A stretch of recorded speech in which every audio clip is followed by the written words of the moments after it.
하나님의 말씀 다니엘 4장을 펴시겠습니다. 다니엘 4장 10절부터 18절까지 제가 읽어보겠습니다. 10절입니다. 내가 침상에서 나의 머릿속으로 받은 환상이 이러하니라.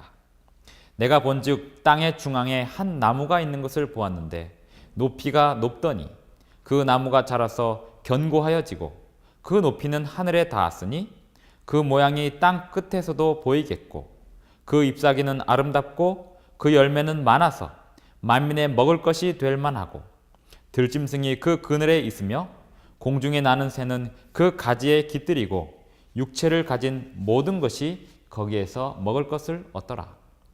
내가 침상에서 머릿속으로 받은 환상 가운데에 또 본즉 한 순찰자 한 거룩한 자가 하늘에서 내려왔는데 그가 소리질러 이처럼 이르기를 그 나무를 베고 그 가지를 자르고 그 잎사귀를 떨고 그 열매를 해치고 짐승들을 그 아래에서 떠나게 하고 새들을 그 가지에서 쫓아내라. 그러나 그 뿌리의 그루터기를 땅에 남겨두고 쇠와 노줄로 동이고 그것을 들풀 가운데에 두어라. 그것이 하늘 이슬에 젖고 땅의 풀 가운데에서 짐승과 더불어 제 몫을 얻으리라. 또 그 마음은 변하여 사람의 마음 같지 아니하고 짐승의 마음을 받아 7대를 지내리라. 이는 순찰자들의 명령대로요 거룩한 자들의 말대로이니 지극히 높으신 이가 사람의 나라를 다스리시며 자기의 뜻대로 그것을 누구에게든지 주시며도 또 지극히 천한 자를 그 위에 세우는 줄을 사람들이 알게 하려 함이라 하였느니라. 나 느부갓네살 왕이 이 꿈을 꾸었나니 너 벨드사사라 그 해석을 밝히 말하라. 내 나라 모든 지혜자가 능히 내게 그 해석을 알게 하지 못하였으나 오직 너는 능히 하리니 이는 거룩한 신들의 영이 내 안에 있음이라.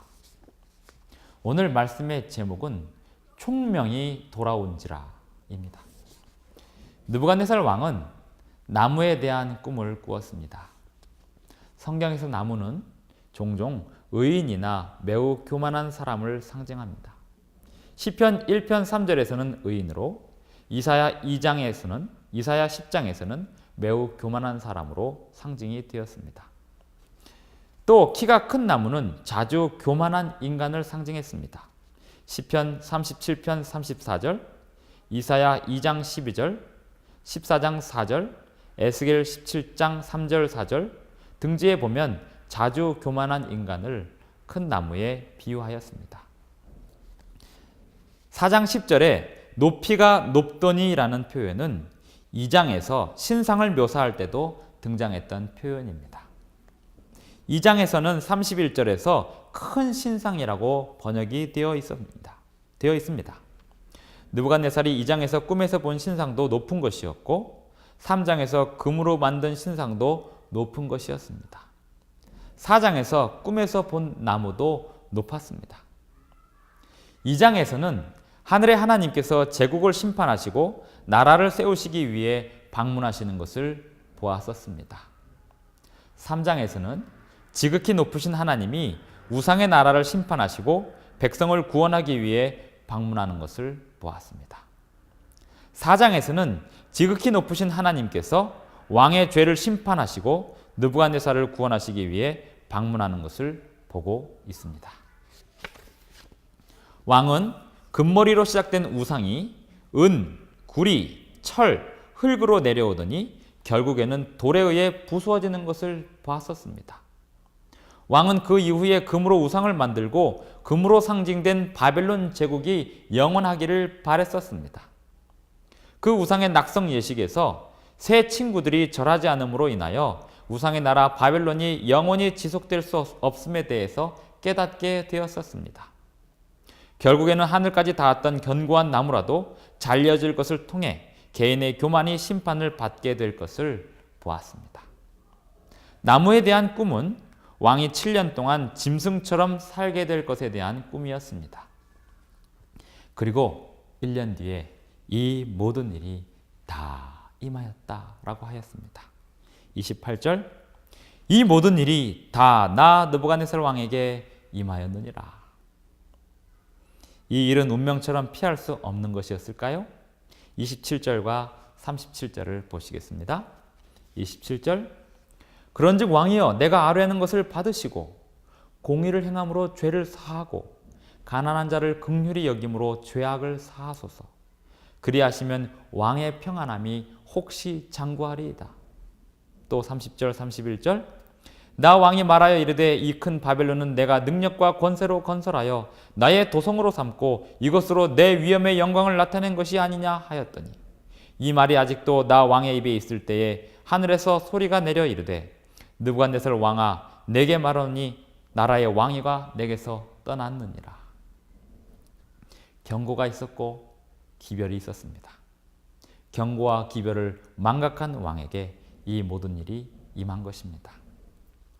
7년 동안 자기 스스로를 짐승으로 생각하는 정신병에 걸려서 짐승처럼 살았습니다. 국정에 공백이 있었습니다. 왕이 이런 정신병에 걸려있는 것을 이용해서 왕자리를 이어받으면 그 병도 이어받는다는 미신이 있었습니다. 왕자는 그렇게 비어있는 채로 나라가 유지되었습니다. 그리고 34절에 보면 기한이 참해라고 되어 있습니다. 34절을 읽겠습니다. 그 기한이 참해 나 느부갓네살이 하늘을 우러러 보았더니 내 총명이 다시 내게로 돌아온지라.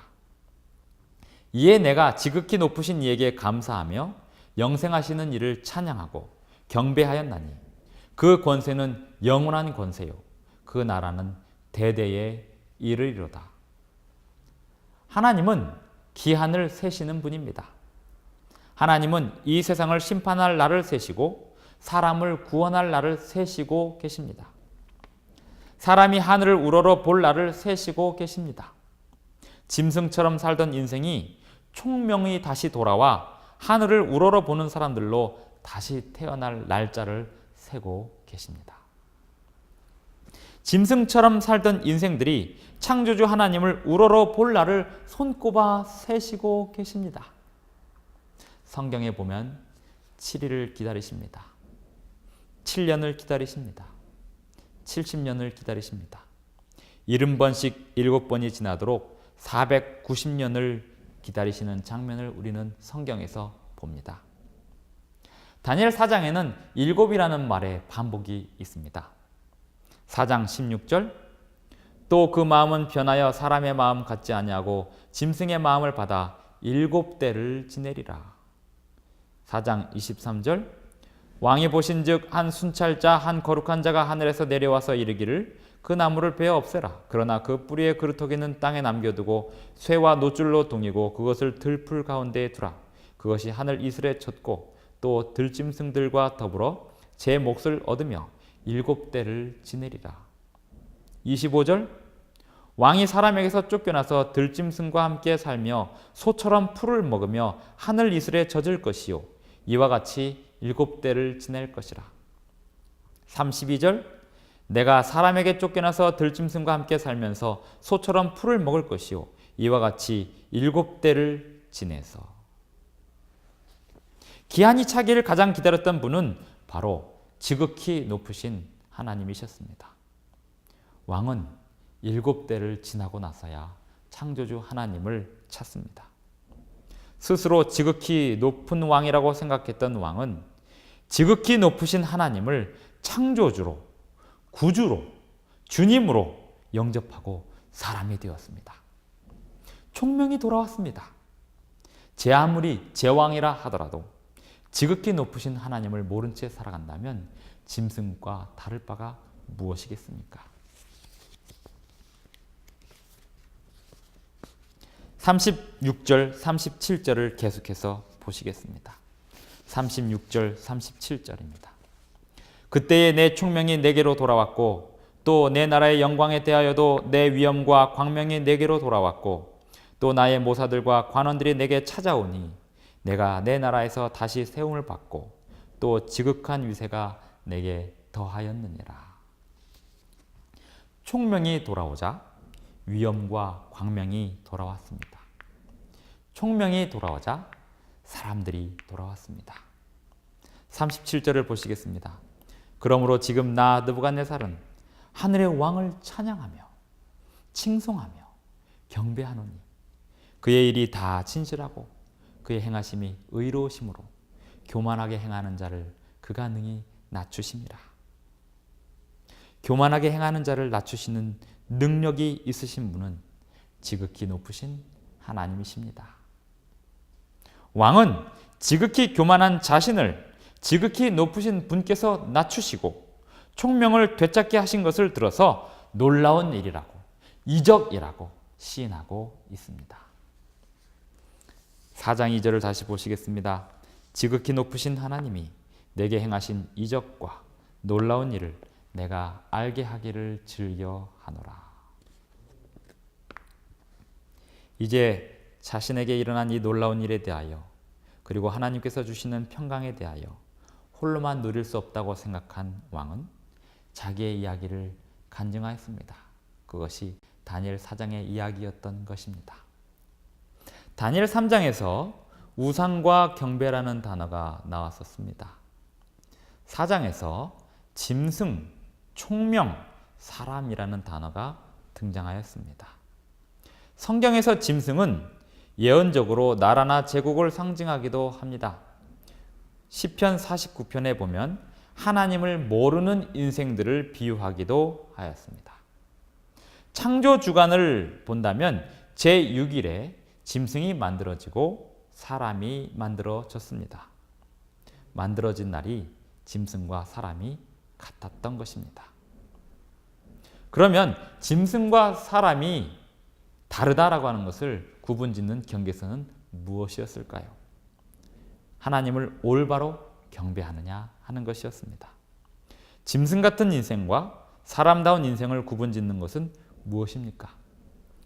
조건에 얽매이고 거래에 얽매이고 먹고 살기 위해 순종하는 삶, 그것과 대조되는 것이 창조주 하나님을 절대적으로 순종하는 삶, 그러한 대조적인 두 인생이 있는 것입니다. 이제 요한계시록 13장 15절과 16절을 좀 보시겠습니다. 요한계시록 13장 15절 16절, 여기에 보면 3장에 나왔던 다니엘 3장에 나왔던 단어, 4장에 나왔던 단어들이 나옵니다. 15절, 그가 권세를 받아 그 짐승의 우상에게 생기를 주어 그 짐승의 우상으로 말하게 하고 또 짐승의 우상에게 경배하지 아니하는 자는 몇이든지 다 죽이게 하더라. 그가 모든 자 곧 작은 자나 큰 자나 부자나 가난한 자나 자유인이나 종들에게 그 오른손에나 이마에 표를 받게 하고.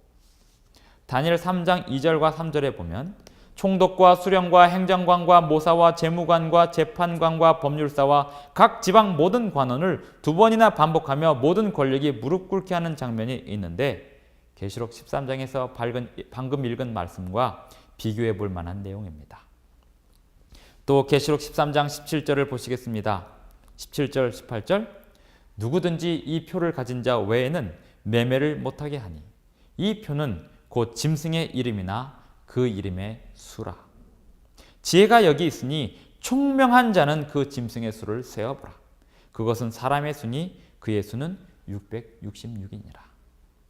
자, 이제 총명한 사람은 어떤 사람입니까? 다니엘 4장에서 어떤 사람이 총명한 사람입니까?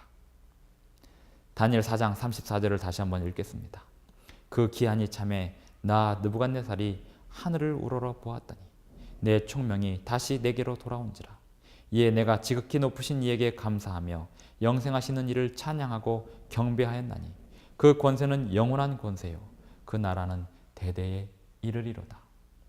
하나님께서 날짜를 세시고 계시는 분이심을 분명히 인식하고 하늘을 우러러 하나님께 경배하는 사람, 하나님께서 원하시는 날에 하나님께서 원하시는 방법으로 하늘을 보고 하나님을 경배하는 사람, 그러한 사람들이 총명한 사람들입니다. 마지막 시대에 이 총명한 사람들이 올바로 설 것입니다. 저와 여러분이 그러한 사람들이 되기를 간절히